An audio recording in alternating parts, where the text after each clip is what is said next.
De manière générale, les accidents nucléaires font réfléchir, et en premier, les pays concernés. Et pour ce deuxième épisode des pires accidents nucléaires, je vous emmène cette fois-ci en Ukraine, en URSS à l'époque, à 14 km au nord-ouest de Tchernobyl,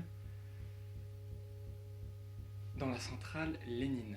Particularité de cette centrale, elle est de fabrication russe, elle regroupe 4 réacteurs de type RBMK 1000. Il est 14h le 25 avril 1986 et un test sur les turbines du réacteur numéro 4 doit être réalisé alors que ce dernier est en marche. Cette première erreur est sans doute la plus importante de toutes car elle va conduire au pire accident nucléaire du monde à ce jour. Alors, pour réaliser ce test, les alarmes de refroidissement sont débranchées et la puissance du réacteur est diminuée. Le lendemain à minuit, les équipes se relèvent dans la salle de contrôle. Un technicien, par erreur, diminue encore la puissance du réacteur numéro 4. Mais cette diminution a provoqué l'empoisonnement du réacteur.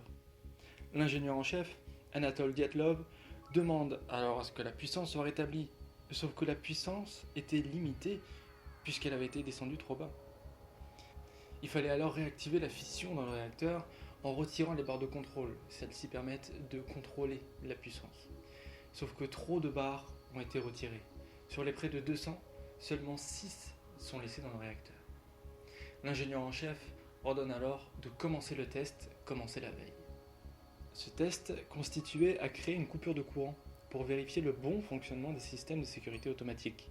Un technicien coupe le courant, les pompes qui assuraient le refroidissement du réacteur en eau sont à l'arrêt, il chauffe. Il faut alors le stopper. Il est 1h, 23 minutes et 35 secondes du matin quand un opérateur alors appuie sur le bouton d'urgence AZ5. Les barres de contrôle replongent dans le réacteur, mais trop tard. Et surtout, les têtes de ces barres avaient un défaut de fabrication.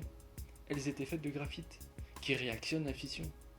Le réacteur s'emballe et passe de 200 MW de puissance à 34 000.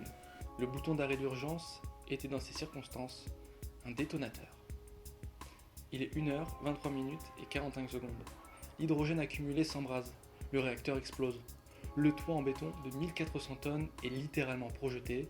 Le cœur est à nu et dégage des vapeurs et des fumées radioactives. À ce moment, chaque heure, 2 fois plus de radiation qu'Hiroshima se propageait. Les autorités ont tardé à réagir, mais au total, 336 000 personnes ont été évacuées et cet accident a eu des répercussions sur la population, la faune et la flore, sur des centaines de kilomètres à la ronde, et surtout pendant des dizaines d'années. Et le nuage radioactif poussé par un vent d'Est, et contrairement à ce qu'avait annoncé le gouvernement français à l'époque, ne s'est pas arrêté à la frontière. Un accident de niveau maximal, de niveau 7, sur l'échelle internationale de mesure des accidents nucléaires, du jamais vu dans l'histoire des centrales nucléaires. Dans le monde, des mesures ont été prises pour sécuriser encore plus les centrales. On pensait être à l'abri de tout nouvel accident majeur. La prochaine fois, je vous emmène à Fukushima. Merci d'avoir regardé ce deuxième épisode de cette nano-série sur les pires accidents nucléaires.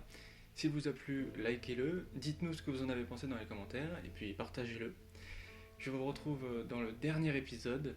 Merci, salut.